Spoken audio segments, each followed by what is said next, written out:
Very good. கர்த்தர் மகா நல்லவர், அவர் கிருபை மகா பெரியது. ஏனென்றால் அவருடைய கிருபை அதற்கு கண்டிஷனே இல்லை இல்லையா?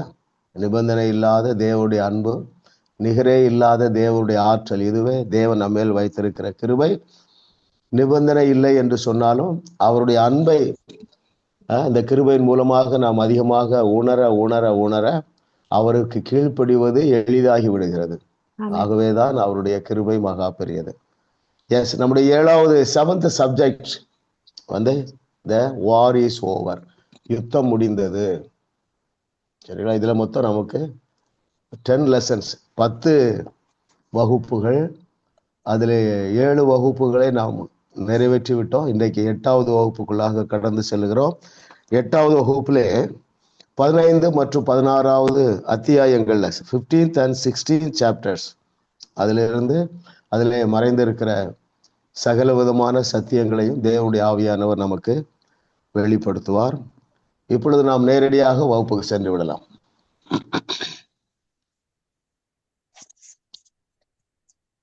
Question 1. நாம் தேவனோடு கொண்டுள்ள உறவின் ஐக்கியம் எதை பொறுத்ததல்ல, எதை பொறுத்தது? ஏன்? Yes sister grace. ஆமா, 178வது பக்கம் கடைசி பந்தி. நாம் அவரோடு கொண்டிருக்கிற உறவும் ஐக்கியமும் நம்முடைய புறம்பான நடவடிக்கையை பொறுத்த நிபந்தனைக்கு உட்பட்டது இல்லை. 2வது, மாறாக நம்முடைய உள்ளான இருதயத்தின் நிலையை பொறுத்துத்தான் இருக்கிறது என்றது ஆவண்ணா. ஈனா வந்து நம்முடைய மறுபடியும் பிறந்த ஆவியில் இருந்து தொழுது கொள்றபடியினாலும். வெரி குட், வெரி குட், கரெக்டா சொல்லிட்டீங்க. பாருங்க, இதற்கு யாராவது கொஞ்சம் விளக்க சொல்லுங்க. நாம் தேவனோடு கொண்டுள்ள உறவும் ஐக்கியமும் எதை பொறுத்தது அல்லவென்றால் நம்முடைய புறம்பான நடவடிக்கைகளை பொறுத்த நிபந்தனைக்கு உட்பட்டது இல்லை. அப்படி என்றால் என்ன பொருள்? யோசிங்க, ஈஸி தான், உங்களுக்கு தெரியும். நீங்க சிந்திச்சாலே போதும். பாருங்க, நாம் தேவனோடு கொண்டிருக்கிற உறவு ஐக்கியம் நம்முடைய புறம்பான நடவடிக்கைகளை பொறுத்த நிபந்தனைக்கு உட்பட்டதில்லை. அப்படி என்றால்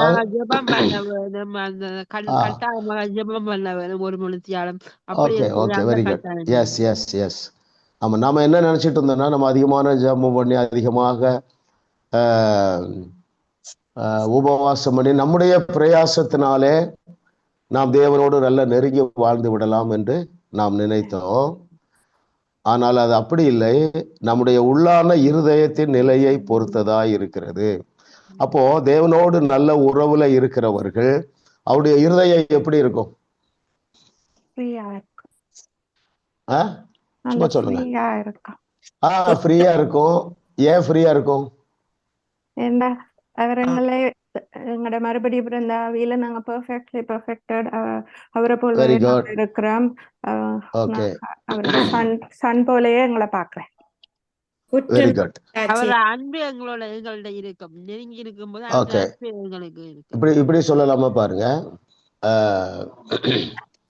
நம்ம வந்து நம்முடைய ஆவி மனுஷன்ல பெர்ஃபெக்டா இருக்கிறோம், பரிசுத்தமா இருக்கிறோம், தேவ நீதிமானா இருக்கிறதுனால நமக்கு ஒரு விசுவாசம் வருது. அந்த விசுவாசம் அவரோடு உள்ள உறவையும் ஐக்கியத்தையும் உறுதிப்படுத்துகிறது. உதாரணத்துக்கு பாருங்களேன், தேவனுடைய பிள்ளையாக இருக்கிறதுனால அல்லது நான் அவரை ஏற்றுக்கொண்டதுனால நான் அவருடைய பிள்ளையாக இருக்கிறேன். எனவே அவர் என்னை குறித்து சந்தோஷமா இருக்கிறார். கரெக்டுங்களா? அவர் திருப்தியாக இருக்கிறார்.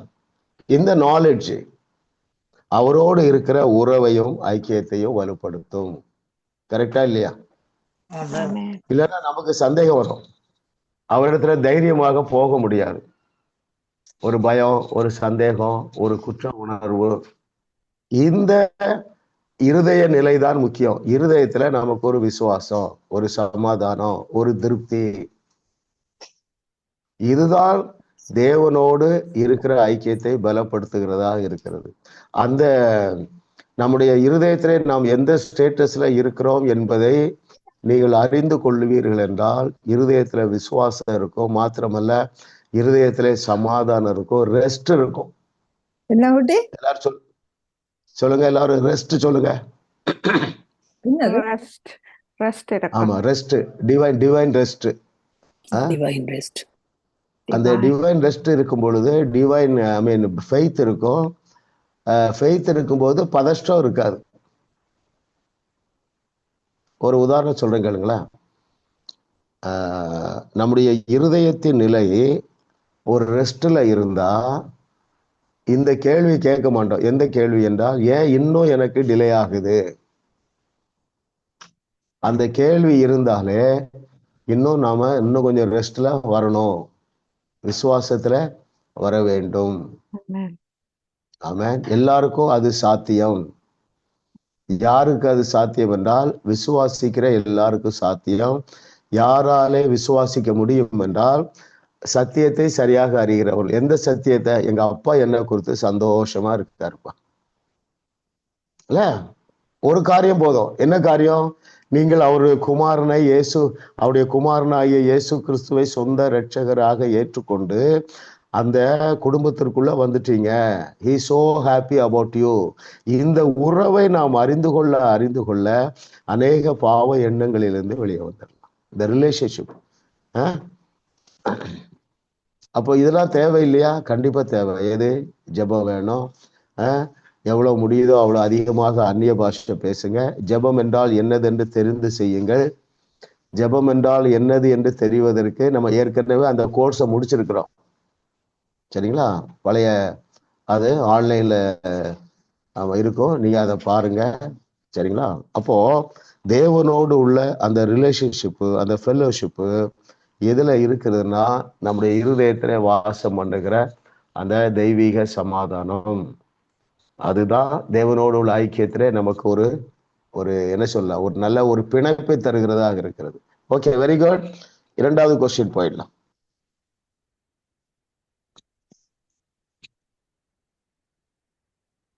எதை அல்ல, யாரை அறிக்கை செய்தால் இரட்சிப்பு உண்டாகிறது?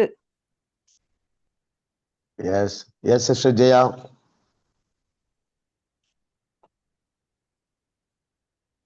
இயேசு கிறிஸ்து மீதுள்ள விசுவாசத்தை நாங்க அறிக்கை பண்ண வேணும், எங்கட பாவத்தை இல்ல. பேஜ் வந்து 176ல இருக்கு. Very good, correct sister.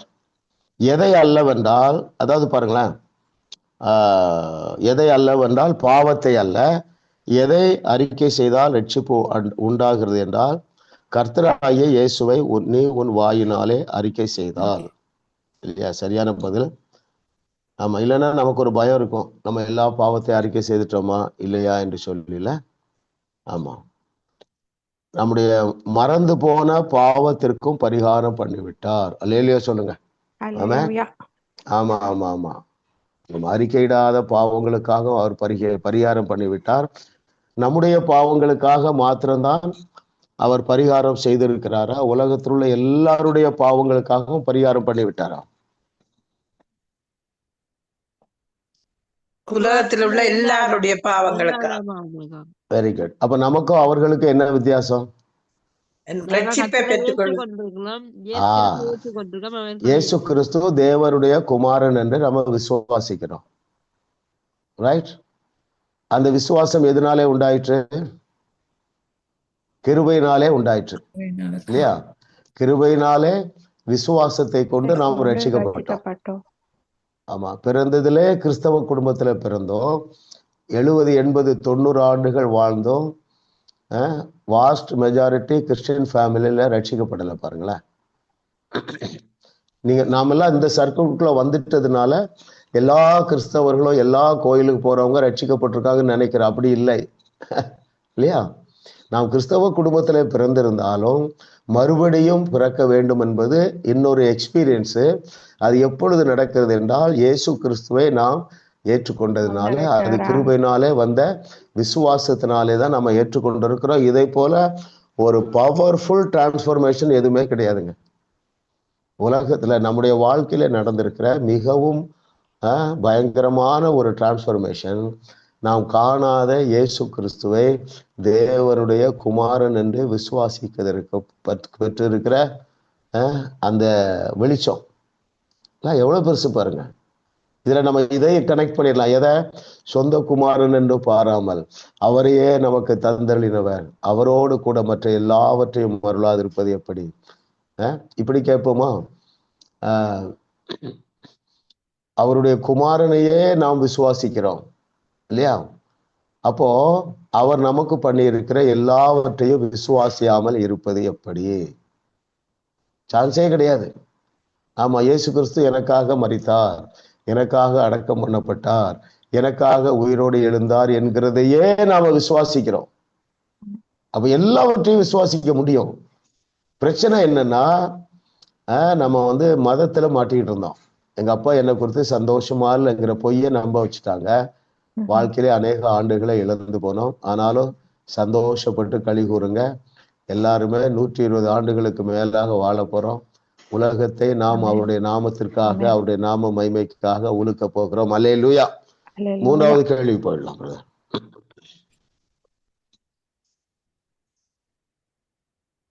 புதிய ஏற்பாட்டு விசுவாசிக்கு பொருந்தாத இரு சந்தேகங்களை எழுதுக. புதிய ஏற்பாட்டு விசுவாசிக்கு. Yes sister Lydia Stephen.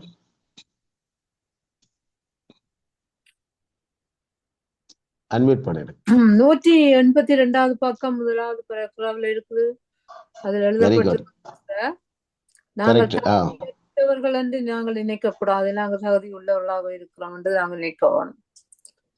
அப்படி தகுதியற்றவர்களா உங்களை குறித்து நீங்களே உணர்கிறபடியால் தேவன் உங்கள் செய்வார் என்பதை சந்தேகிக்கிறீர்கள். உங்களுடைய பாவங்கள் தேவனிலிருந்து உங்களை பிரித்து விட்டது என்று நீங்கள் நம்பிக்கொண்டிருக்கிறீர்கள். இது புதிய விசுவாசிக்கு பொருந்தக்கூடிய ஒரு காரியம் அல்ல.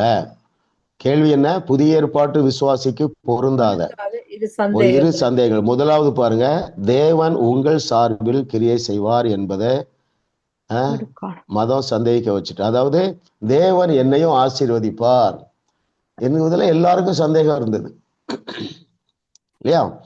தேவன் உங்கள் சார்பில் கிரியை செய்வார் அல்லது உங்களை ஆசீர்வதிப்பார் என்கிற சந்தேகம். இரண்டாவது, நம்முடைய பாவங்கள் தேவனிடமிருந்து நம்மை பிரித்து விட்டது என்ற பொய்யை நம்பிக்கொண்டு இருக்கிறார்கள். இது மாதிரி தேவனுக்கு செய்கிற துரோகம் எதுவுமே கிடையாதுல்ல. யோசித்து பாருங்க. அவருடைய குடும்பத்துல அங்கத்தினர் ஆன பிறகும், அவருடைய மந்தைக்குள்ள நான் வந்த பிறகும் இந்த சந்தேகம் இருந்துகிட்டே இருக்குது. எது தெரியவில்லை? யுத்தம் முடிந்து விட்டது, நம்முடைய பாவங்களுக்கு தக்கதாக பரிகாரம் எல்லாம் செய்யப்பட்டாயிற்று. அந்த குற்ற உணர்வோடு நம்ம யுத்தம் பண்ண வேண்டிய அவசியம் இல்லை. நல்ல ரிலாக்ஸ்டா இருங்க. ஆமென். அல்லேலூயா. பாருங்க,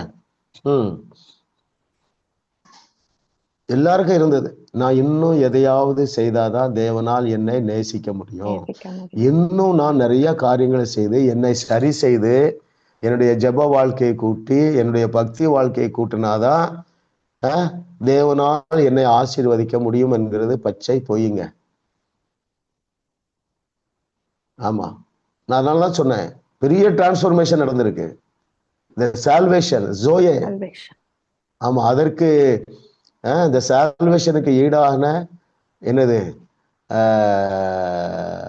ரெஃபர்மேஷன் சொல்லலாம், அல்லது ஒரு புதிய வாழ்க்கை நமக்கு துவங்கிட்டது. ஆமா, யாரெல்லாம் பாருங்க,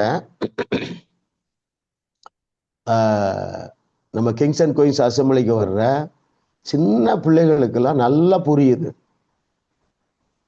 ரொம்ப இன்ட்ரெஸ்டா இருக்காங்க அவரை அறிய. ஒரு 4ஆம் கிளாஸ் படிக்கிற ஒரு பிள்ளை நாம அறிமுகப்படுத்துற புக்கு எல்லாத்தையும் வாசிக்கிறான். அவ்வளோ ஆசை. ஏன்? அந்த நிலம் இன்னும் கெட்டு போகவில்லை, அவிசுவாசமாகிய களை விதைக்கப்படவில்லை. இல்ல, எவ்வளவு பெரிய மேட்ரு பாருங்க. என்னெல்லாம் எப்படிங்க ஆசீர்வதிப்பாரு? சொல்லுங்க. என்னை ஆசீர்வதிக்காமல் அவரால் வேற ஒருவரையும் ஆசீர்வதிக்க முடியாது. ஆமா, மியூட்ல இருக்கட்டும், நீங்க உங்களுக்குள்ளே சொல்லுங்க. ஒரு அறிக்கை பண்ணுவோமா? நெஞ்சில கை வைங்க. Thank you Lord for your goodness. பாருங்க, ஆமா, சொந்த குமாரன் என்று பாராமல் அவரையே நமக்காக தந்த தேவன், அதை ஏற்றுக்கொள்ளும்படியாக நமக்கு கிருபையாக விசுவாசத்தை தந்த தேவன், அவர் வாக்கு பண்ணி இருக்கிற அத்தனை ஆசீர்வாதங்களையும் தராமல் அவரால் இருக்கவே முடியாது. இன்னும் சரியான அறிக்கை என்னவென்றால், அவர் ஏற்கனவே தந்து விட்டார். அதை எடுத்துக்கொள்றதா மேட்டர். எப்படி? உலகத்தில் உள்ள அத்தனை பேருக்கும் சால்வேஷனை கொடுத்துட்டாரு, அவர்களால எடுத்துக்கொள்ள தெரியவில்லை இல்லையா? நாம் இயேசு கிறிஸ்து தேவனுடைய குமாரன் என்று விசுவாசித்து எடுத்துக்கொண்டோம் ரட்சிப்பை. அதே போல எழுதி தந்திருக்கிற எல்லாவற்றையும் எடுத்துக்கொள்ள வேண்டிய பொறுப்பு யாருடைய பொறுப்பு? நம்முடைய பொறுப்பு. ஆமா, தேவனோ அவருடைய குமாரனோ அல்லது பரிசுத்த ஆவியானவரோ நமக்காக செய்ய வேண்டிய எல்லாவற்றையும் செய்து முடித்து விட்டார்கள். ஆமே, ஆமா, நம்ம அந்த விக்டரி ஸ்டாண்ட்ல தான் இருக்கிறோம், நம்பர் 1 தான் இருக்கிறோம், ரைட்? ஆமா, உங்களிலே சிலர் பலத்த அற்புதங்களை செய்ய போறீங்க. சாதாரண அற்புதங்கள் அல்ல, பலத்த அற்புதங்களை கஷ்டப்படாம செய்வீங்க இல்லையா? உதாரணத்துக்கு பாருங்களேன், யாராவது சொல்றாங்க ஸ்ரீலங்காவில இருந்து, ஆண்டி இவங்க இறந்து போயிட்டாங்கன்னு சொல்றாங்கன்னா, நீங்க எப்படி டெட் ரைஸ் பண்ணீங்க தெரியுமா? இம்மா நீ பக்கத்துல இருக்கிறியா? ஆமா, அந்த காஃபின் பாக்ஸ் மேல, ஃப்ரீசர் பாக்ஸ் மேல நீ கை வையே, வச்சுட்டே. ஆமா, இயேசுவின் நாமத்தினால அவர் பேர் என்ன வைக்கலாம்? ராஜாமணின்னு வைக்கலாம். இயேசுவின் நாமத்துல அவர் இயேசு கிறிஸ்து கூப்பிட்டாரு பாருங்க, லாசருவே வெளியே வா, ராஜாமணியே வெளியே வா என்று சாதாரணமா பேசி நீங்க உயிரோடு எழுப்ப போறீங்க. ஏன்? சொந்த குமாரனையே நமக்கு தந்துட்டாருங்க. மரித்தோரை எழுப்பக்கூடிய வல்லமை இன்னும் அவரா வச்சிட்டு இருக்கிறாரு, நமக்குள்ளதான் இருக்கிறார். அதனாலதான் 7:38 சொல்றாரு, உங்களுக்குள்ள இருந்து ஜீவ தண்ணீர் உள்ள நதிகள் ஓடுகிறது. அல்லேலூயா. கர்த்தரை தெய்வமாக கொண்ட நாம் பாக்கியவான்கள். ஏனென்றால் நாம் இயேசு கிறிஸ்து செய்தவர்களை செய்யக்கூடிய ஆற்றலினால் நிரப்பப்பட்டு இருக்கிறோம். அதைவிட பெரிய அற்புதங்களை செய்யக்கூடிய ஆற்றலினால் நீங்கள் நிரப்பப்பட்டு இருக்கிறீர்கள். நான் இன்னும் கொஞ்ச நாள் கழிச்சு இந்த வேலையெல்லாம் செய்யறேன் அப்படின்னு டிலே பண்ணாதீங்க. கிடைக்கிற ஒவ்வொரு வாய்ப்பையும் பயன்படுத்துங்கள். உங்களுடைய இருதய சந்தோஷத்தினால் நிரம்பும். 4வது கேள்வி போயிடலாம்.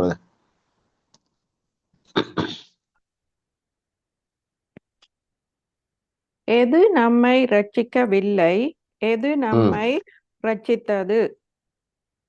ஆமென். அடுத்தது யாரு? மெர்சி சிஸ்டரா? ஐம் வெரி சாரி பாஸ்டர், நான் இன்னும் சரியா ரீட் பண்ணி எழுதியல. ஓகே ஓகே, கிறிஸ்டியன் ஜெபன் சொல்லலாம். பக்கம் 175.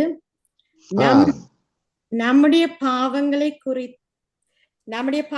குறித்து நம்முடைய மனம் திரும்புதல் நம்மை ரட்சிக்க போவதில்லை.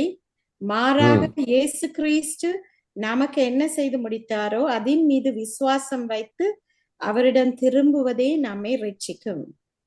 4வது pastor. Okay, correct answer sister, கரெக்டான ஆன்சர். அந்த பேராகிராஃப் ஸ்டார்டிங்ல பாருங்களேன், புதிய ஏற்பாட்டின் கீழ் தேவனோடு நம்மை ஒப்புரவாக்கும்படி சிந்தப்பட்ட இயேசு கிறிஸ்துவின் இரத்தத்தின் மீதுள்ள விசுவாசத்தின் மூலம். அந்த ரத்தம் நம்ம என்ன செய்ததுன்னு எழுதியிருக்கு? இயேசு கிறிஸ்துடைய ரத்தம் சகல பாவங்களையும் மூடி ஆமா, சகல பாவங்களையும் நீக்கி விட்டது இல்லையா? அப்போ நம்முடைய பாவங்களை குறித்த நம்முடைய மனம் திரும்புதல் நம்ம ரட்சிக்க போவதில்லை. மாறாக இயேசு கிறிஸ்து நமக்காக என்ன செய்து முடித்திருக்கிறாரோ அந்த வசனங்களை வாசித்துடுவோம். ரோமர் 3:25 வாசிங்க. ரோமர் 3:25.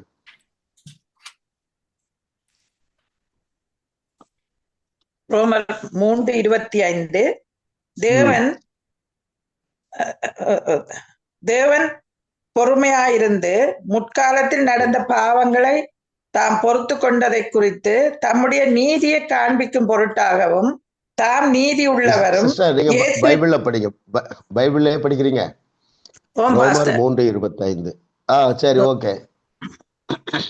3:25 படிக்கிறேன். தேவன் பொறுமையாயிருந்த முற்காலத்தில் நடந்த பாவங்களை தாம் பொறுத்து கொண்டதை குறித்து தம்முடைய நீதியை காண்பிக்கும் பொருட்டாகவும் தாம் நீதி உள்ளவரும் இயேசுவினிடத்தில் விசுவாசமாய் இருக்கிறவனை நீதிமான் ஆக்கிறவருமாய் விளங்கும்படி இக்காலத்திலே தமது நீதியை காண்பிக்கும் பொருட்டாகவும் கிறிஸ்து இயேசுவினுடைய இரத்தத்தை பற்றும் விசுவாசத்தினாலே பலிக்கும் கிருபாதார பலியாக அவரையே ஏற்படுத்தினார். அல்லேலூயா. அல்லேலூயா சொல்லுங்க. இயேசுவினிடத்தில் விசுவாசமாய் இருக்கிறவனை நீதிமான் ஆக்குகிறவர். சரிங்களா? திரும்பவும் அதான் கேள்வி. அந்த விசுவாசம் நமக்கு எப்படி வந்தது? கிருபையினாலே வந்தது. நம்முடைய எஃபர்ட் போட்டதுனால வரல. சரிங்களா? ஓகே, அதே வாசித்துருவோமா? எபேசியர் 1:7. அவருடைய கிருபையின் ஐஸ்வர்யத்தின் படியே இவருடைய இரத்தத்தினாலே பாவ மன்னிப்பாகிய மீட்பு இவருக்குள் நமக்கு உண்டாயிருக்கிறது. ஆமென். அல்லேலூயா. கொலோசியர் 1:14.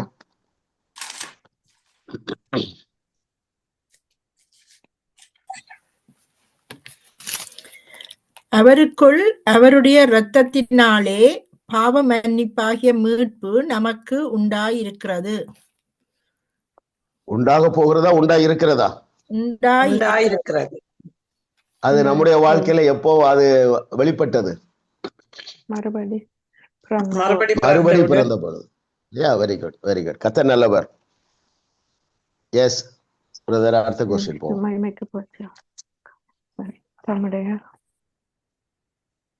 முதல் எத்தனை ஆண்டுகள் நியாயப்பிரமாணம் இல்லாதிருந்தது? பின்பு எத்தனை ஆண்டுகள் அது இருந்தது? இப்பொழுது இருக்கிறதா? Very good. Question 5. Yes, brother Philip.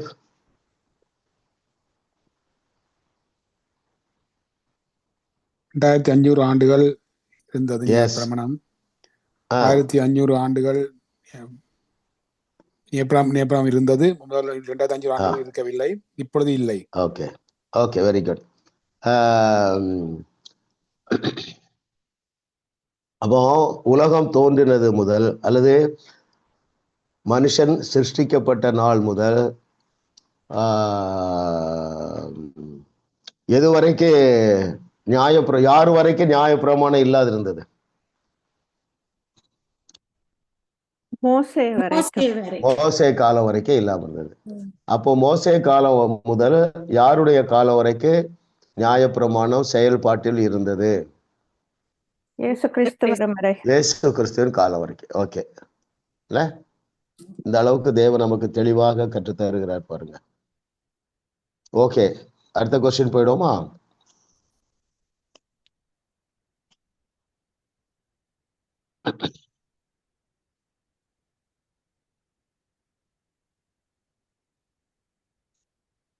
எந்த நல்ல எண்ணத்தினால் நம் முதல் பெற்றோரை தேவன் தோட்டத்தை விட்டு வெளியே அனுப்பினார்? எந்த எண்ணத்தில் அல்ல.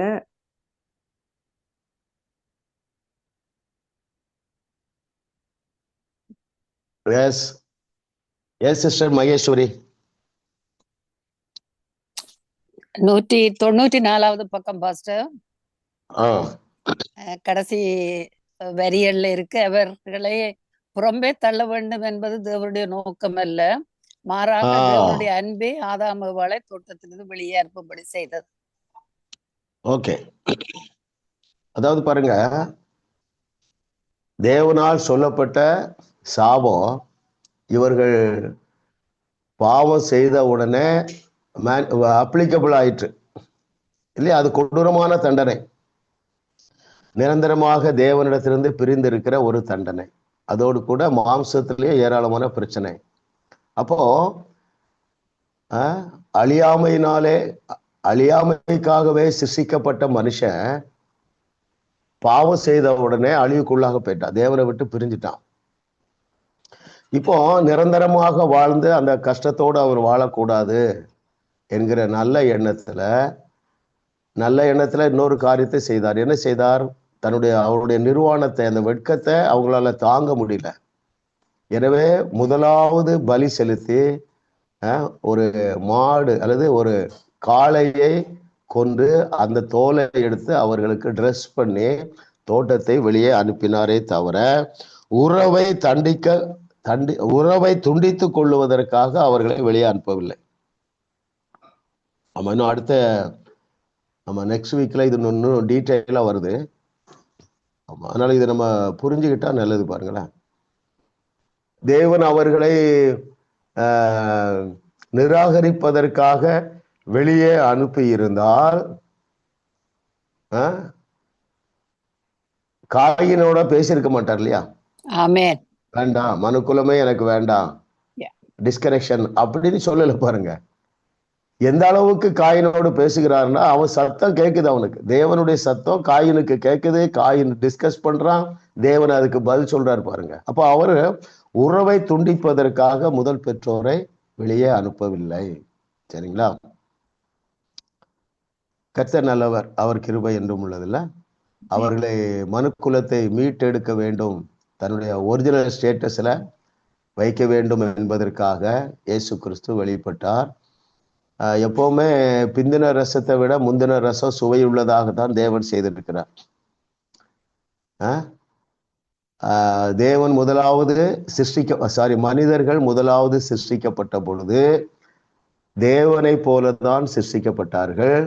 பிந்தின ரசம் எப்படி அதிக சுவையுள்ளதா இருந்ததோ அதே போல மறுபடி நாம் பிறக்கும் பொழுது தேவனை போல அல்ல, தேவர்களாகவே நம்மை சிருஷ்டித்துட்டாரு, மறுபடியும் பிறக்க வச்சுட்டாரு. பாருங்கல்ல. ஆமா, அப்போ நீங்க இந்த சத்தியத்தை அறியறீங்க. இனி வருகிற வாழ்க்கை பிந்தின ரசத்தை போல சுவையுள்ளதாக இருக்கும். சரிங்களா? ஆமா, ஏனென்றால் உங்களை பற்றி நீங்கள் அறிகிறீர்கள். நான் யார், கிறிஸ்துவுக்குள் நான் யார், தேவன் எப்படிப்பட்டவர், என்னென்ன வார்த்தையெல்லாம் சொல்லி இருக்கிறாரோ எல்லாவற்றையும் நிறைவேற்றிட்டாரு. ஆசீர்வாதங்களை அவர் வெளியே வைக்கல, எனக்கு உள்ளே தான் வைத்திருக்கிறார். என்னுடைய உள்ளத்திலிருந்து அந்த ஆசீர்வாத தண்ணீர் உள்ள இருந்து பெருகி கொண்டே இருக்கிறது. நீங்கள் இந்த புஸ்தகத்தை தியானிக்க வேதத்தை வாசிக்க இந்த வெளிப்பாட்டினால நீங்கள் நிரப்பப்படுகிறதுனால அந்த ஜீவ தண்ணீர் அது ஓடிக்கொண்டேதான் இருக்கு. ஆமா, யாரும் டெஸ்டிமனி சொல்ல முடியுமா? எப்பொழுதும் நீங்க டெஸ்டிமனி சொல்லலாம். அல்லேலூயா, கர்த்தர் நல்லவர். பாருங்க, ஆமென். தேவன் நம்மை வெறுத்து விடவில்லை. ஆமா, அவருடைய அனந்த ஞானம் என்ன? நியாய பிரமாணம் ஒன்று இருந்தால்தான் மீறுதல்னு ஒன்று இருக்கு. மீறுதல்னு ஒன்று இருந்தாதான் பாவம்னு ஒன்று பிக்சருக்கு வருது. பாவத்திற்கு உயிர் கொடுத்த அந்த நியாய பிரமாணத்தையே ஒழிச்சிட்டா போதுமே. பாப்பா, see his love, அவருடைய அன்பை பாருங்கள். அல்லேலூயா, வெரி குட் பிரதர். அடுத்த क्वेश्चन போவோம்.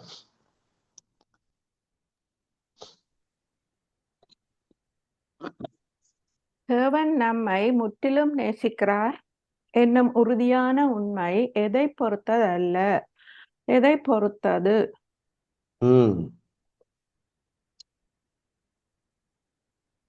சிஸ்டர் பாமாம்,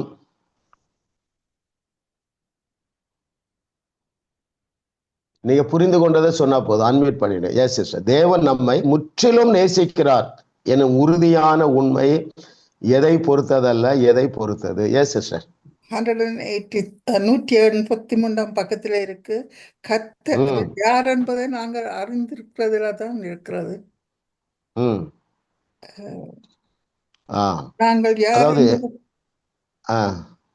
நாங்கள் யார் என்பதை குறித்து அங்கு செய்வதற்கொன்றுமில்லை. தேவன் யார் என்பதை பொறுத்து தான் எல்லாமே இருக்கிறது. தேவன் தேவனா இருக்கிறார். ஓகே, எஸ் சிஸ்டர், வெயிட் பண்ணுங்க. ஜெயக்குமார் அனட்டா சொல்லுங்க. பேஜ் 189 பாட்டமில இருக்குது. எங்களுடைய செயல்பாட்டை பொறுத்தது அல்ல, கிறிஸ்துவுக்குள் நான் யாரா இருக்கிறேன் என்பதையே பொறுத்தது. Very good, very good. திரும்ப நல்லா அதை புரிஞ்சுக்கிடுங்க. கேள்வி என்ன?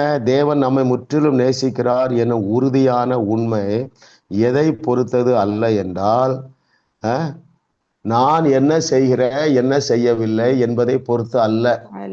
செயல்பாட்டை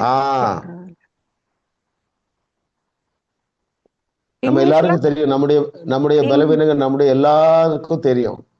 அநேக காரியங்கள்ல நம்ம கீழ்ப்படிதலே குறைவு இருக்கு. இவைகளை வைத்து தேவன் நேசிக்கிறது இல்லை, நம்முடைய செயல்களை பொறுத்தது அல்ல. அவர் சிலுவையிலே செய்து முடித்ததை பொறுத்துதான் இருக்கு. நீ கொஞ்சம் அதை மெடிடேட் திங்க் பண்ணுங்க. பிசாசுக்கு நம்ம இடம் கொடுக்க மாட்டோம். ரைட்? இன்னொரு விதத்துல எப்படி சொல்லுவோமா, அதாவது தேவனுடைய இருதயத்துல இடம் பிடிக்க வைத்தது என்னுடைய எந்த ஒரு காரியத்தினாலும் அல்ல. நான் ரொம்ப பரிசுத்தமா இருக்கிறேன், இன்னும் சொல்றேன், இன்னும் நான் ரொம்ப தாழ்மையா இருக்கிறேன், அதை பொறுத்ததல்ல. அவர் சிலுவையிலே செய்து முடித்ததை விசுவாசிக்கிறீர்களா? என்ன செய்து முடித்தார்? நம்முடைய 3 முக்கால பாவங்களுக்காகவும் பரிகாரம் பண்ணிவிட்டார். என்னுடைய தழும்புகள், அவருடைய தழும்புகளால் சுகத்தை உண்டாக்கக்கூடிய ஆசீர்வாதத்தை சிருஷ்டித்து வைத்திருக்கிறார். உங்கள் பாவங்கள் சிவேர் என்று இருந்தாலும் அவருடைய அன்பு மாறாது. சரியா? பாவங்களுக்கான பரிகாரம் எல்லாத்தையும் பண்ணிச்சிட்டாரு. இதை நாம எந்த அளவு விசுவாசிக்கிறோம் அதை பொறுத்துதான் அவருடைய இருதயத்துல இடம் பிடிக்க முடியும்.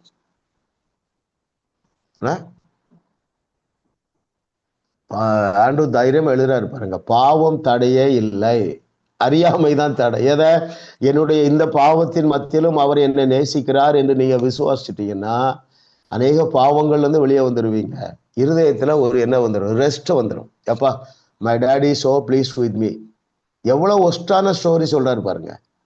அப்பாவுக்கு எந்த விதத்திலும் கீழ்ப்படியலை, அப்பாவுக்கு அவப்பெயரை கொண்டு வந்தான், அவர் செய்யாத அக்கிரமமே இல்லை. ஆனாலும் அப்பாவுடைய அன்பு இன்னும் சொல்ல போனா அதிகமா தான் இருந்தது, அதிகமாயிற்று இல்லையா? ஐயோ, ஏன் இளையகுமாரை எப்போ வர்றான் பார்த்துட்டே இருந்தாராம். அப்படிதான் நம்ம அப்பா பார்த்துட்டே இருக்கிறார். ஐயோ, என்னை நம்பமானுங்கானே, என் அன்பு மாறவில்லையே, என்னுடைய பாசம் மாறவில்லையே, என்னுடைய ஆசீர்வாதங்கள் மாறவில்லையே, இதை எப்போ இவங்க விசுவாசிக்க போறாங்க? ஒருவேளை நம்முடைய கிரியைகளினாலே 1% கூட நம்மால தகுதியாக முடியும் என்றால் அவர் சிலுவைக்கே போயிருக்க மாட்டாருங்க. அல்லேலூயா. கர்த்தர் நல்லவர் பாருங்க. ஆமென். எது பாவம்? விசுவாசம் இல்லாமல் இருப்பதே பாவம். விசுவாசம் இல்லாமல் என்ன செய்தாலும் பாவம். ஓகே, இன்னும் கொஞ்சம் அந்த வசனத்தை அப்படி சொல்லுங்க. எது பாவம்? விசுவாசம் இல்லாமல் தேவனை தரிசிப்பது. விசுவாசத்தினால் வராத யாவும் பாவமே. பாவம். அப்போ நம்முடைய நீதி எப்படிதான் வரணும்? விசுவாசத்துல இருந்து விசுவாசத்தினால் தான் வரணும். ஆமென். நம்முடைய தகுதி, நம்முடைய பரிசுத்தம், நம்முடைய பரிபூர்ணம் எல்லாமே விசுவாசத்தினாலதான் வரணும். ஒரு நல்ல செய்தி சொல்றேன், உங்களுக்கு எல்லாமே வந்து விட்டது என்று விசுவாசித்தா போதும். ஆமா, இத புதுசா ரட்சிக்கப்படுறவங்களுக்கு சொல்லி கொடுத்தா நல்லா விளங்குது அவங்களுக்கு. அந்த நிலம் நல்ல நிலமா இருக்கு. இந்த வார்த்தைகள் எல்லாம் உள்ள ஆழமா போயிருது. அல்லேலூயா. கர்த்தர் நல்லவர். அடுத்த கொஸ்டின் போயிடும்.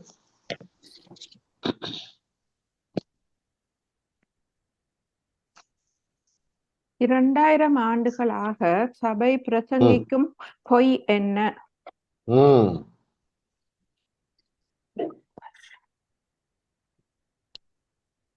கிரேஸ் சிஸ்டர் ஆன்சர் பண்ணிட்டா பாஸ்டர். பண்ணிட்டாங்களா? ஓகே. அப்ப அடுத்தது பவானி சிஸ்டர். பண்ணிருந்தா அப்படி சொல்லிருங்க. ஏன் சிஸ்டர் பவானி? சபை பிரசங்கிக்கு வருகிற பொய், அதாவது நம்முடைய பாவங்களை நாம் அறிக்கையிடாவிட்டால் அவைகள் நமக்கு ஒருபோதும் மன்னிக்கப்பட மாட்டாது என்று. Okay okay. வேற யாரு கீழே இருக்கிறவங்க சொல்லுங்க. தேவன் எங்கள் பாவங்களை எங்களுக்கு விரோதமாக கணக்கில் வைத்திருக்கிறார் என்று சொல்லி சபை இன்னும் நான் கேள்வியும் பதிலையும் வாசிக்கிறேன். கேள்வி என்னன்னா, 2000 ஆண்டுகளாக, 2 வருஷம் 3 வருஷம் இல்ல, 2000 வருஷமா சபை பிரசங்கிக்கிற பொய் என்னவென்றால், பேஜ் 190 190வது பக்கத்துல அந்த சின்ன 3rd பேராகிராஃப்ல பாருங்க, இவ்வளவு நடந்த பிறகும் தேவன் உன் பாவங்களை உனக்கு விரோதமாக கணக்கிலே வைத்திருக்கிறார் என்று சபை இன்றும் பிரசங்கித்துக் கொண்டு இருக்கிறது. கடந்த 2000 வருடங்களாக நியாயப்பிரமாணத்தின் கீழ் நாம் இல்லை என்றாலும் அநேகர் இதை அறிந்திருக்கவில்லை. அநேக கிறிஸ்தவர்கள் இன்றும் நியாயப்பிரமாணத்தின் கீழ்தான் வாழ்ந்து கொண்டு இருக்கிறார்கள். ஆமா, இதை கொஞ்சம் மெடிடேட் பண்ணி பாருங்களேன். எதற்காக அவர் சிலுவையிலே அவ்வளவு கேவலமாக கஷ்டப்பட்டார் என்றால், நம்முடைய பாவங்களை நம்ம கணக்குல வைக்கக்கூடாது என்பது பிதாவுடைய அன்பு இல்லையா? ஆமா, எல்லாருக்காகவும் எல்லாரையும் தண்டிப்பதற்கு பதிலாக பாவமே செய்யாத என்னுடைய குமாரனை தண்டித்து விடலாம் என்று அவர் முடிவு செய்தார் பாருங்களேன். இல்ல, அது லகுவாக இல்லை. இயேசு கிறிஸ்துவுக்கு அது லகுவான ஒரு ப்ராசஸா இல்லை. பெரிய அகனி இல்ல, பெரிய நிந்தை, பெரிய அவமானம், பெரிய வேதனை, வலி, திகில். அவர் மாம்சத்துலதான் இருந்தாரு. அந்த வேர்வை ரத்தத்தின் துளிகளாய் வெளியே வந்தது பாருங்க கெத்செமனே தோட்டத்துல. இல்ல, அவ்வளவு பயம். ஏன்? என்னுடைய பிள்ளைகள் ஒருவருமே பயப்படக்கூடாது என்கிறதுக்காக. அவன் எத்தனை பேருக்கு இந்த சத்தியத்தை அறிந்த பிறகு பயம் போயிருக்குது? ஆமாம், பயம் போகாம இருக்கவே முடியாது. அதற்காகவும் அவர் சிலுவையிலே தன்னுடைய ஜீவனை கொடுத்தார், நமக்காக பலியிடப்பட்டார். அல்லேலூயா. ஆமா, நாம் செய்கிற, அதாவது நம்முடைய பாவங்களை நமக்கு விரோதமான கணக்கிலே அவர் வைக்கவில்லை. சரிங்களா? எல்லாவற்றையும் சுமந்து தீர்த்து விட்டார். இன்னொரு விதத்துல சொல்ல போனா, இயேசு கிறிஸ்துடைய ரத்தத்திற்கு பணியாத பாவமே கிடையாது இல்லையா? ஒரு மனிதன் செய்யக்கூடிய மிகப்பெரிய பாவம், அக்கிரமம் எல்லாவற்றையும் விட அவருடைய ரத்தத்துல அதிக ஸ்ட்ரென்த் இருக்கு, பலன் இருக்கு. அல்லேலூயா. அந்த மரணம் ஆனா பாருங்க, ஆச்சரியமா இருக்கு பாருங்க. ஆனாலும் உலகத்தில் உள்ள 200 தேசங்களும் இதை ஏற்றுக்கொள்ளுகிறது. எதை ஏற்றுக்கொள்ளுகிறது? இந்த கேலண்டரை, கிறிஸ்டியன் கேலண்டர். கிறிஸ்துவுக்கு முன், கிறிஸ்துவுக்கு பின். அதான் பெரிய, நான் சிலரை யோசித்து பார்த்து ரொம்ப ஆச்சரியப்படுவேன் பாருங்களேன். உலக சரித்திரத்தை 2ஆக பிரித்தது சிலுவை மரணம். அதை 200 தேசங்களும் ஏற்றுக்கொண்டு இருக்க. அதையெல்லாம் ஆண்டவர் செய்து முடிச்சிட்டாரு. சொல்லாமலே சொல்லப்படுகிறது அதானே, உலகத்தார் அத்தனை பேருடைய பாவங்களுக்காகவும் பரிகாரம் பண்ணப்பட்ட ஆயிற்று என்பதுதான் கேலண்டர் சொல்லுகிறது. ஆமா, ஆமா, கர்த்தர் செய்ய நினைக்கிற காரியம் ஒன்றும் தடைப்படாது. அவருடைய வார்த்தை ஒன்றும் நிறைவேறாமல் தரையிலே விழாது. ஆமா, அப்போ அதுல ஒண்ணு என்னன்னா, இந்த நாட்களில 2021 வருஷம் 25வது வருஷத்துல தேவன் நம்மோடு பேசுகிறார். இதெல்லாம் நமக்கு கற்றுத்தருகிறார் பாருங்க. எவ்வளவு பெரிய மேட்டர் இல்ல? எவ்வளவு ஒரு ரிலாக்ஸேஷனுக்குள்ள வந்துட்டோம். பயம் குறைந்திருக்கு, குற்ற உணர்வு குறைந்திருக்கு, சமாதானம் கூடியிருக்கு, சந்தோஷம், தைரியம் பெருகி இருக்கு, சரீரத்துல சுகம் பெருகி இருக்கு, நம்பிக்கை பெருகி இருக்கிறது இல்ல? என்னையும் தேவன் பயன்படுத்துவார் என்கிற ஒரு உணர்வு உங்க எல்லாருக்குள்ள வந்திருக்கு. ஏனென்றால் சிலுவையிலே நாம் எல்லாரையும் தகுதிப்படுத்தினது மாத்திரமல்ல, சிலுவை நம்ம எல்லாரையும் வல்லமைப்படுத்தி விட்டது. ஆமென். அந்த சிலுவையினுடைய அந்த உயிர்த்தெழுதல் தான் நம்மை தேவர்களாக உயர்த்தி வைத்து இருக்கிறது இல்ல? அவன் சங்கீதக்காரன் அழகா சொல்றான், நீங்க எல்லாம் தேவர்கள் தான்ப்பா, ஆனா மனுஷரை போலதான் வாழுவீர்கள்ங்கிறான். இயேசு அதைத்தான் கோட் பண்றாரு. எதை கோட் பண்றாரு? அப்பா, பழைய ஏற்பாட்டிலே எழுதியிருக்கு. பழைய ஏற்பாட்டுல என்ன எழுதியிருக்கு? என்னை குறித்து எழுதவில்லையா? ஆமே, கர்த்தர் நல்லவர் பாருங்க, அவர் கிருபை என்றும் இல்லை. அப்போ இதுல முக்கியமா நம்ம அறிந்து கொள்ள வேண்டியது, அவர் நம்மைத்தான் நம்பி இருக்கிறார். இன்னும் நம்ம மனசுல என்ன இருக்கு? யாராவது எழுப்புவாரு இல்ல? ஆமா, அநேக வேதாகம கல்லூரியில பாருங்க, ஒருத்தர் 2 டிகிரி வாங்கியிருந்தார். நான் சொன்னேன், நீங்க இந்த பைபிள் காலேஜ்ல ஜாயின் பண்ணணும் கேரிஸ்ல அப்படின்னு. அண்ணா, நான் 2 டிகிரி வாங்கியிருக்கேன் அப்படின்னார். இப்போ உங்களுக்கு பிரச்சனையே அதுதான். நீங்க கற்றிருக்கிறவைகளை வேரோடு பிடுங்கிறதான் பெரிய ப்ராசஸ் பிரதர். சொல்லி நம்ம செய்தியை கேட்க அவருக்கு புரிஞ்சிட்டு, நான் சொன்ன லாங்குவேஜ் புரிஞ்சிட்டு. இப்ப கேரிஸ் பைபிள் காலேஜ்ல படிக்காரு பாருங்க. அப்போ நான் இன்னும் என்ன சொல்லுவேன்னா, எந்த வேதாகம கல்லூரியிலும் கற்றுக்கொள்ளாததை அல்லது கற்றுக்கொள்ள முடியாத அளவுக்கு தேவன் தம்முடைய கிருபையை gospel prayer group, Canada gospel prayer group மெம்பர்ஸுக்கு கொடுத்து கொண்டே இருக்கிறாரா இல்லையா? இல்ல யாருமே இவ்வளவு நிதானமா படிக்க முடியாது பாருங்க. ஆமா, அல்லேலூயா. ஆமா, இது யாருடைய அறிவுலையும் தோன்றல. இப்படி நம்ம லைன் பை லைனா சத்தியத்தை அறியணும் என்று நீங்களும் யோசித்து இருக்க மாட்டீங்க, நானும் யோசிக்கல. ஆனால் தேவன் நம்மை நம்புகிறதுனால தேவன் என்ன செய்யறாரு? இந்த ரகசியங்களை எல்லாம் கற்றுத்தருகிறார். ஆமா, தேவ சத்தம் உங்களுக்கு கேட்கும். என்ன கேட்கும்? இந்த நபர்கிட்ட பேசு, இந்த நபர்கிட்ட ஹீல் பண்ணு, நீ அறிந்திருக்கிற சத்தியத்தை சிலருக்கு சொல்லி கொடு. இப்படியெல்லாம் ஆவியானவர் பேசிக்கொண்டே தான் உங்களுக்கு இருப்பார். நீங்க அதுக்கு மெதுவா கீழ்படிங்க, ப்ரெஷரே போடாதீங்க. ஐயோ நான் இதை செய்யணும் அதை செய்யணும், no pressure at all, no stress at all. அந்த ஃப்ளோலே போங்க பாருங்க. இது ஒரு ஃப்ளோ தானே. நான் என்னுடைய வேலையை பார்த்துட்டே இருந்தேன். திடீர்னு ஜெயா சிஸ்டர் கூப்பிட்டாங்க, பிரதர் நீங்க எங்களுக்கு ஏதாவது ஒரு கிளாஸ் எடுக்கணும்னாங்க பாருங்க. அப்போ அது அந்த ஃப்ளோலே வர்றது. ஃப்ளோனா என்னது? யதார்த்தமா வர்றது. உங்க வாழ்க்கையில நிறைய காரியங்கள் யதார்த்தமா நடக்கும். உங்க பிள்ளைகள் அல்லது உங்க பேர பிள்ளைகள் சில கேள்விகளை யதார்த்தமா கேட்பாங்க. அப்போ நீங்க இந்த சத்தியத்தை சொல்ல வேண்டியது இருக்கும். ஆண்டவருடைய அன்பை நீங்க சொல்ல வேண்டியது இருக்கும் இல்லையா? உங்க நண்பர்கள், உங்க பாஸ்டர், உங்க ஃப்ரெண்ட்ஸு, உங்க சன்னு, உங்க டாட்டர்லாம் இல்லையா? அதனால நம்ம இதைத்தான் நம்ம மனசுல வச்சிருக்கணும். அந்த ஃப்ளோ எப்படி என்னை நடத்துகிறா? நீங்க ஜெபம் பண்ணியிருப்பீங்க உங்க பிள்ளைகளுக்காக, பேர பிள்ளைகளுக்காக. அதற்கு ஏற்ற வேளையில தேவன் அவரோட உங்களோட ஒரு கேள்வி கேட்பாங்க பைபிள்ல இருந்து. நீங்க என்ன செய்யணும்? சாந்த குணமுள்ளவர்களாய் அவர்களுக்கு கற்றுக் கொடுக்க நீங்க எப்பொழுதுமே ஆயத்தமாக இருங்கள்.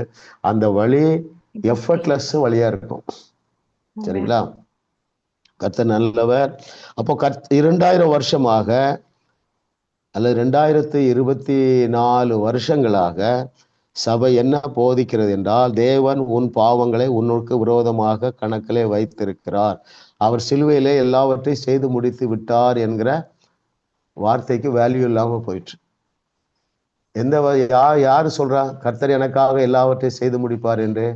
சங்கீதக்காரன் சொல்லுகிறான். அது சிலுவைக்கு முன்னால சொன்னானா சிலுவைக்கு பின்பாக சொல்லப்பட்டதா? சிலுவைக்கு முன்பதாக சொல்லப்பட்டது. இப்பொழுது தேவன் நமக்காக எல்லாவற்றையும் செய்து முடிச்சிட்டாரா? முடிக்க போகிறாரா? முடித்து விட்டார். இனிமே நம்ம ஒரு சின்ன வேலை கூட செய்ய வேண்டிய அவசியம் இல்லை. விரலை கூட அசைக்க வேண்டியது. எதற்கு? தேவனை பிரியப்படுத்த நான் இன்னும் எதையாவது செய்யணும் என்கிற ஒரு சின்ன வேலை கூட நமக்கு இல்லை. தேவனை பிரியப்படுத்துவதற்கு அவரை அறிகிற அறிவு, அவர் சிலுவையில என்னவெல்லாம் செய்து முடிச்சிட்டார் என்கிற அறிவு இருந்தால் நாம் அவரை விசுவாசிப்போம். அந்த விசுவாசம்தான் அவருடைய இருதயத்திலே நமக்கு இடம் பிடித்து கொடுக்கிறதாக இருக்கிறது. அல்லேலூயா. அடுத்த கொஸ்டின் போலாம் பிரதர். Question number 9.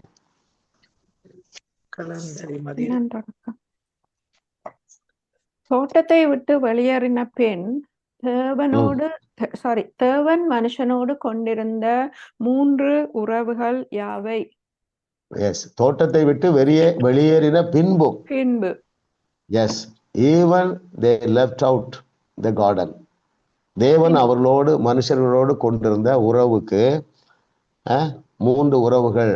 இதுவரைக்கும் பதில் சொல்லாதவங்க சொல்லலாம். நிறைய பேர்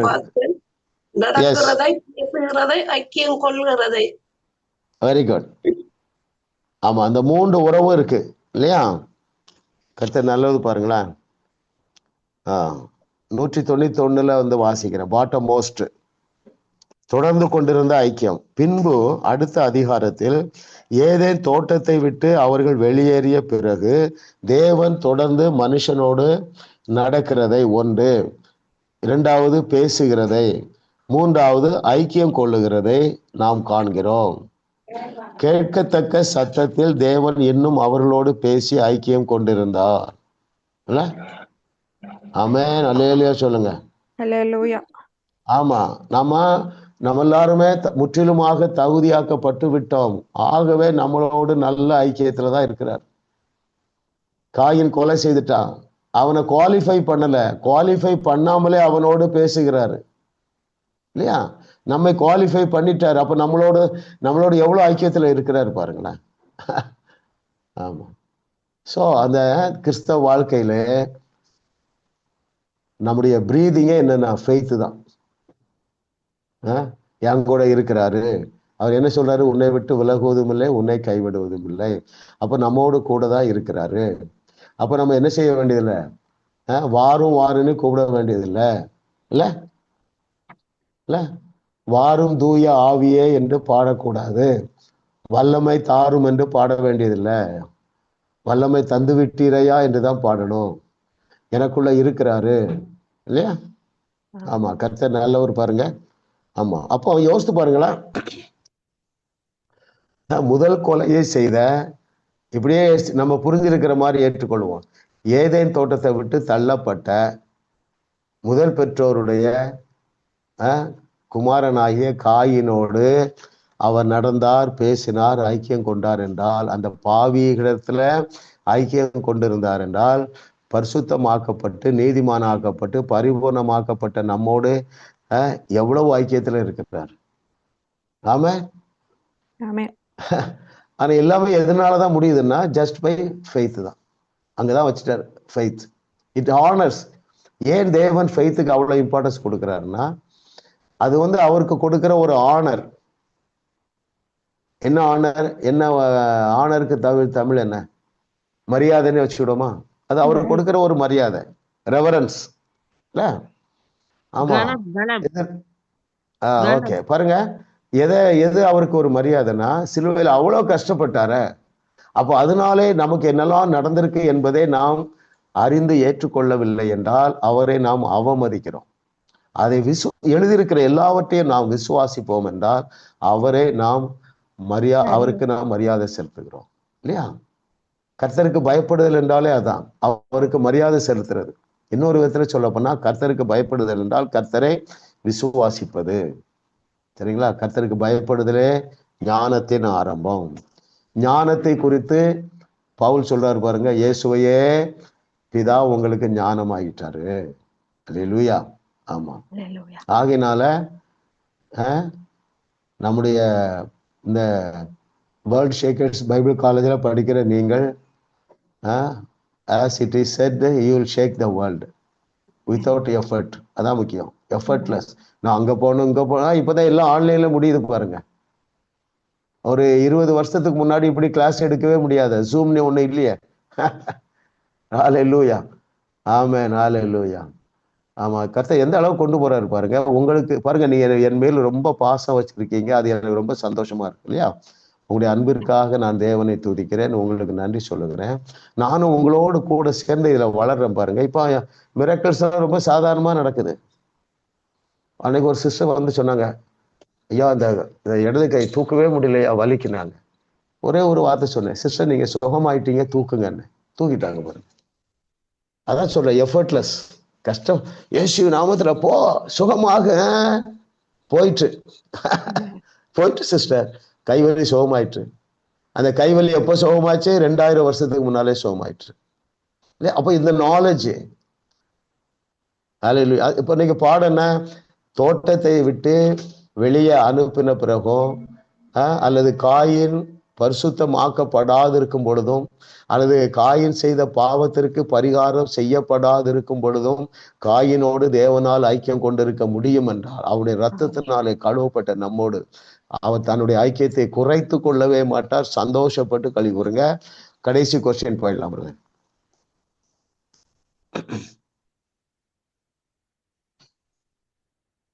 எந்த ஐந்தையும் பார்க்கும் போது மரணம் உண்மையிலேயே இன்பமானது ஆகும். எஸ், இதுவரைக்கும் சொல்லாதவங்க சொல்லுங்களா?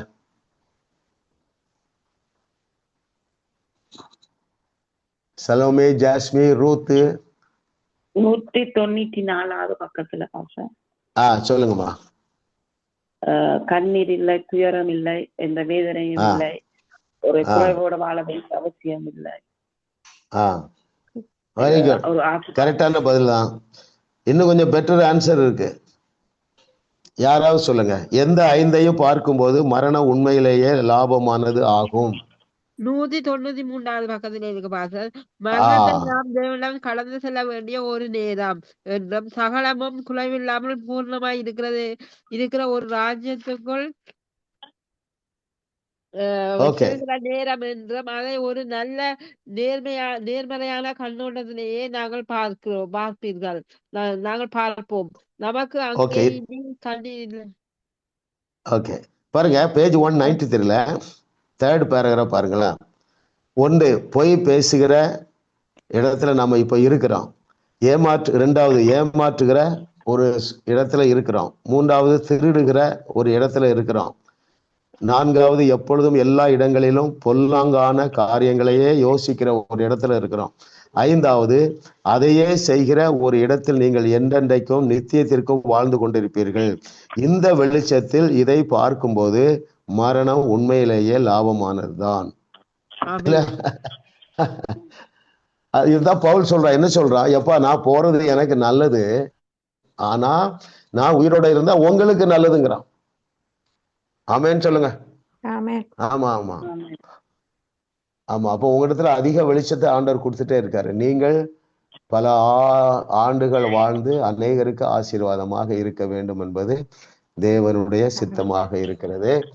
அப்படியே ப்ரேயர் பண்ணிடுறேன். அதுக்கு பிறகு ஏதாவது டவுட் இருந்தா கேட்கலாம். அப்படியே ரிசீவ் பண்ணுங்க. ஒரே ப்ரேயர் தான். இன்னும் பிரகாசம் உள்ள மனக்கண்கள். இன்னும் நாம் பிரகாசம் உள்ள மனக்கண்களை பெற்றுக்கொள்ளும் பொழுது லகுவாக அவரை விசுவாசிப்போம். பிதாவே, நாங்கள் உமக்கு நன்றி சொல்லுகிறோம். கர்த்தாவே, உம்முடைய அநாதி தீர்மானத்தின்படி ஆண்டவரே, இந்த வகுப்புகளை துவங்குவதற்கு எங்களை நடத்தின பரிசுத்த ஆவியானவரே, உமக்கு நன்றி அப்பா. எங்களை சகல சத்தியத்திற்குள்ள உங்களை நடத்தி கொண்டே இருக்கிறீர். உமக்கு நன்றி. நீர் எங்களை அப்போஸ்தலனாகிய பவுலை போல ஒரு ஸ்திரமான ஒரு சீஷர்களாக எங்களை நீர் உருவாக்கி கொண்டு இருக்கிறீர். அதற்காக உமக்கு நன்றி அப்பா. இன்னும் பிரகாசம் உள்ள மனக்கண்கள் உண்டாவதாக. இயேசு கிறிஸ்து எங்களுக்காக என்னென்னலாம் செய்தார் என்பதை அறிந்து ஏற்றுக்கொள்ளத்தக்கதாக, எந்த ஸ்டேட்டஸ்ல நாங்கள் தேவர்களாக வலம் வருகிறோம் என்பதை அறிந்து ஏற்றுக்கொள்ளத்தக்கதாக ஒவ்வொருவருக்கும் ஒரு பிரகாசம் உள்ள மனக்கண்கள் உண்டாவதாக. ஆமேன் சொல்லுங்க. ஆமேன் ஆமேன். Okay, yes brother.